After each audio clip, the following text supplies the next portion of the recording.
Okay, Assalamualaikum dan salam sejahtera. Kembali kita ke dalam Asas Sains Komputer tingkatan 3. Kita akan masuk penerangan serba sedikit tentang linear search. Okay, saya akan terangkan tentang apa itu linear search dari segi bagaimana nak menulis sudut kodnya. Yang kedua, bagaimana nak menulis atur cara. Dan yang ketiga, bagaimana kita nak pamerkan dalam carta alih. Okay, linear search. Linear search tujuan dia adalah untuk membandingkan nilai carian dengan item dalam senarai satu persatu dari awal senarai hingga item dijumpai atau hingga akhir senarai. Okey, mari kita lihat sudut kodnya. Okey, kita mula dengan sudut kodnya.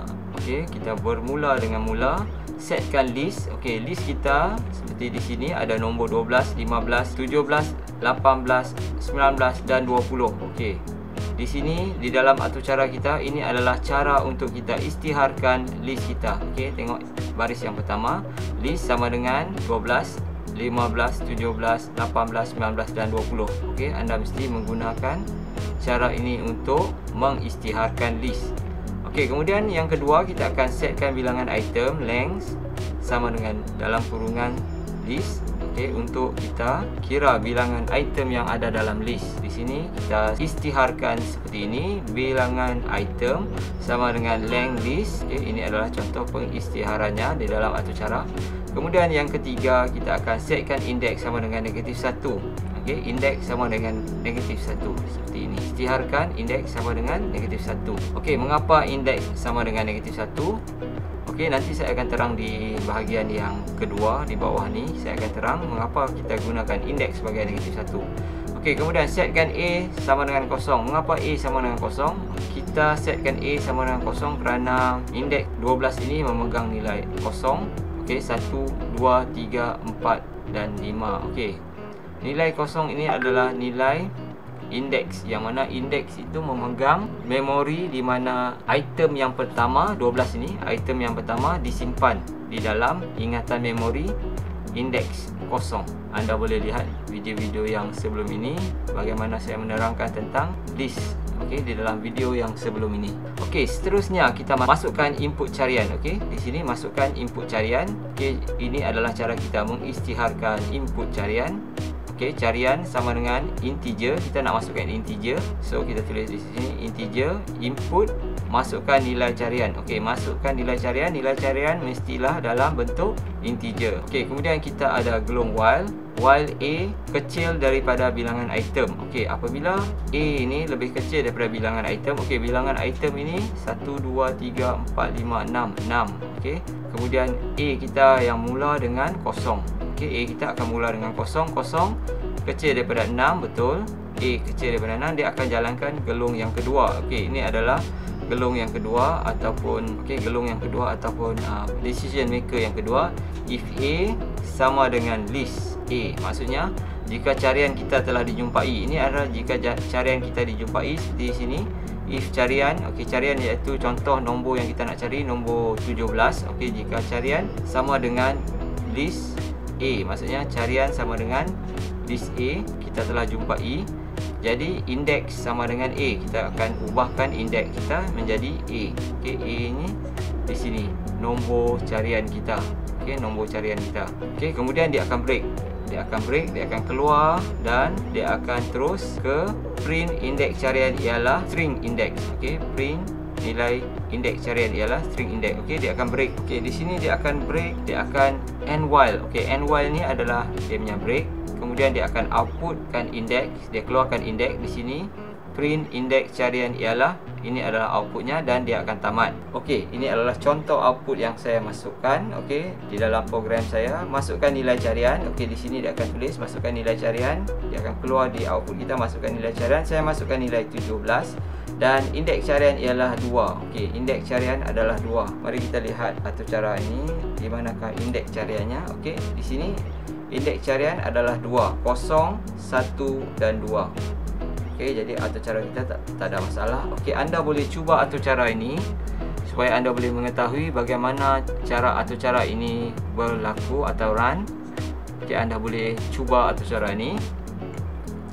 Okey, kemudian di sini mengapakah saya menggunakan indeks -1? Okey, kerana indeks bermula dengan 0 jadi indeks negatif 1. Okey, di sini indeks negatif 1 tidak wujud dalam senarai atau list.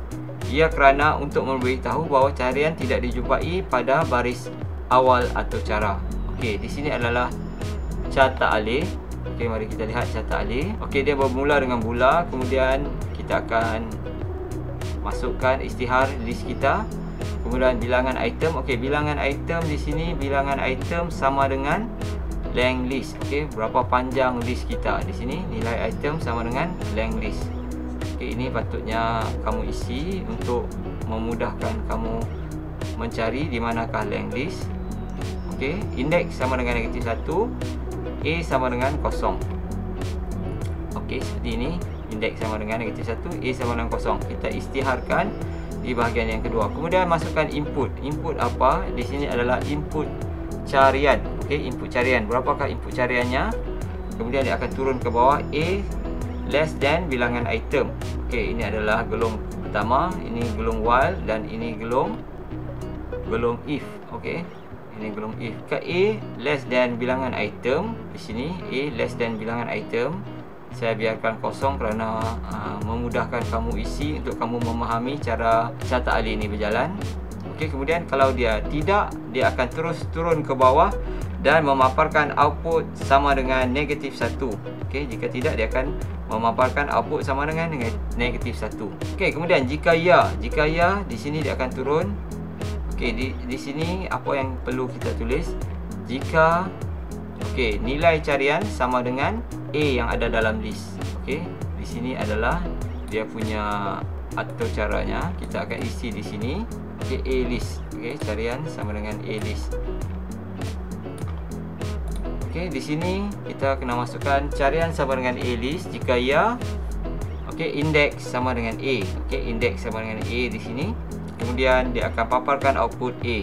Jika tidak, dia akan tambah loop. Okey, A sama dengan A tambah 1 untuk mencari item dalam list. Item yang kedua dalam list adalah 15 dalam list. Okey, item yang kedua adalah 15 dalam list. Okey, jika item yang kedua adalah 15 dalam list, okey, item yang kedua A less than A itu sudah menjadi 1. Okey, A sudah menjadi 1 less daripada 6. Okey, jika ya, dia akan teruskan. Adakah dia jumpa list? Tidak. Okey, dia akan tambah lagi 1. Jadi A akan menjadi 2. Adakah ya? Okey, 17. Okey, jika ya, dia akan paparkan output di sini. Okey, dia akan paparkan output. Okey, kita tengok di sini length adalah built-in function untuk mencari bilangan item suatu senarai. Okey, bilangan item sama dengan bilangan item sama dengan 1, 2, 3, 4, 5, 6. Okey, bilangan item sama dengan 6. Jika item carian dijumpai, nombor positif akan dipaparkan. Jika carian tidak dijumpai, indeks negatif akan dipaparkan. Okey, selesai untuk yang pertama. Okey, selesai untuk yang pertama, iaitu linear search. Okey, mari kita lihat bagaimana atur cara ini berjalan dalam Visual Studio Code. Okey, di sini adalah kita punya paparan bagi list kita. Okey, kita tengok linear search. Okey, ini list kita. Okey, ini bilangan list tadi seperti yang saya terangkan. Kemudian kita cuba runkan atur cara ini.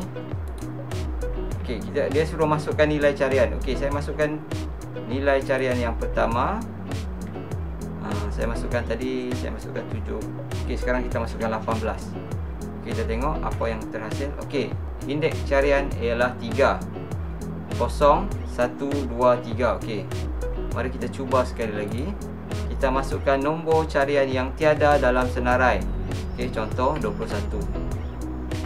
Okey, indeks carian negatif 1.